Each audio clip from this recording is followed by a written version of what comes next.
Abu Nawas sangat nekat berani mengerjai Baginda Raja. Berawal saat Raja merasakan sakit di seluruh bagian tubuhnya. Untuk berjalan terasa berat hingga akhirnya ia memanggil tabib istana untuk mengobatinya, tapi ternyata hasilnya nihil. Lantaran tabib istana sampai ahli kesehatan sepenjuru negeri tidak bisa mengobati, akhirnya Baginda Raja membuat sayembara untuk para tabib agar bisa menyembuhkan penyakitnya. Barang siapa yang bisa mengobati penyakitnya akan diberi hadiah uang emas yang banyak. Sayembara tersebut pun menyebar. Banyak para tabib yang akhirnya ambil bagian mengadu nasib untuk mengobati Baginda Raja. Abu Nawas yang mendengar sayembara itu pun tertarik untuk mencobanya. Padahal, ia sama sekali tak mempunyai kemampuan mengobati penyakit. Hari yang ditunggu pun tiba. Abu Nawas menghadap Raja untuk mencoba mengobatinya. "Hai Abu Nawas, rupanya engkau ikut pula dalam sayembara yang kuadakan ini," kata Raja. "Benar,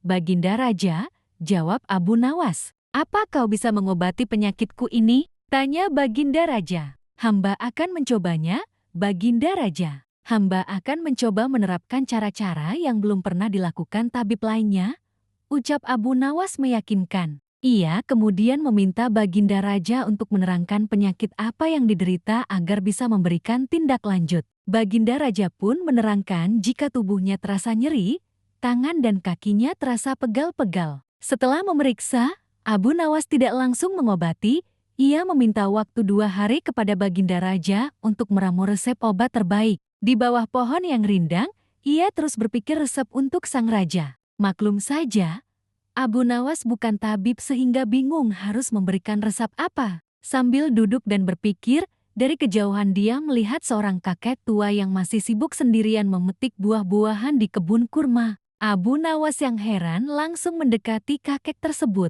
Setelah bercakap-cakap dengan kakek tersebut, Abu Nawas mendapat jawaban jika kakek itu menjadikan aktivitas memetik buah sebagai kesibukan. Jika tidak ada kesibukan, si kakek malah merasa badannya pegal-pegal. Dari pertemuan itu, Abu Nawas menemukan penyebab sakit Baginda Raja. Keesokan harinya, Abu Nawas menghadap Baginda Raja. "Hai Abu Nawas, belum 2 hari kau sudah menghadapku.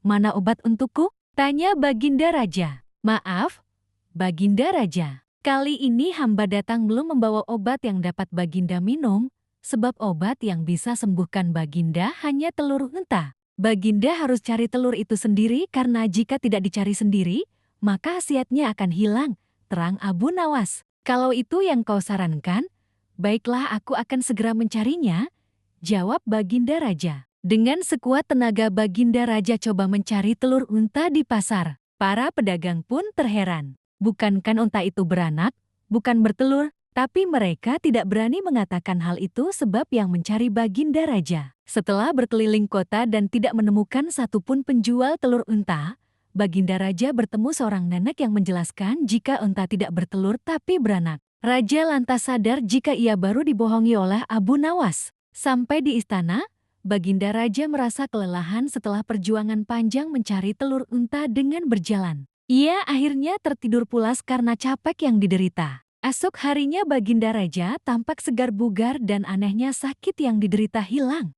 Ia lalu menyuruh para pengawal untuk meminta Abu Nawas menghadapnya. Tidak lama kemudian Abu Nawas datang. "Bagaimana Baginda Raja?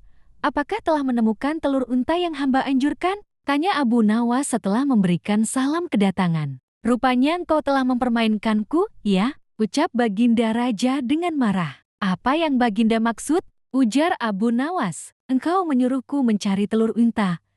Padahal unta tidak bertelur, tapi beranak," terang Baginda Raja. Abu Nawas kemudian menceritakan pertemuannya dengan seorang kakek sampai memperoleh hikmah jika anggota badan yang tidak pernah digerakkan akan membuat orang sakit. Pengalaman itulah yang ingin diterapkan Abu Nawas kepada Baginda Raja, supaya tidak hanya memerintah tetapi juga bergerak. Tentu saja Baginda tidak akan menemukan telur unta, sebab tidak akan mungkin ada unta yang bertelur. "Tapi bukankan Baginda sekarang sudah merasa lebih enak kan?" tanya Abu Nawas setelah memberikan penjelasan. "Benar, apa yang kau katakan itu benar Abu Nawas," jawab Baginda Raja yang tidak lagi marah mendengar jawaban Abu Nawas. "Bahkan, aku semalaman dapat tidur dengan pulas sekali," lanjutnya. "Kalau begitu, Betul jika ada pepatah yang mengatakan, tidak ada kelezatan kecuali setelah kepayahan, sahut Abu Nawas. Mendengar hal itu, Baginda Raja pun tertawa dan geleng-geleng kepala atas kecerdikan Abu Nawas.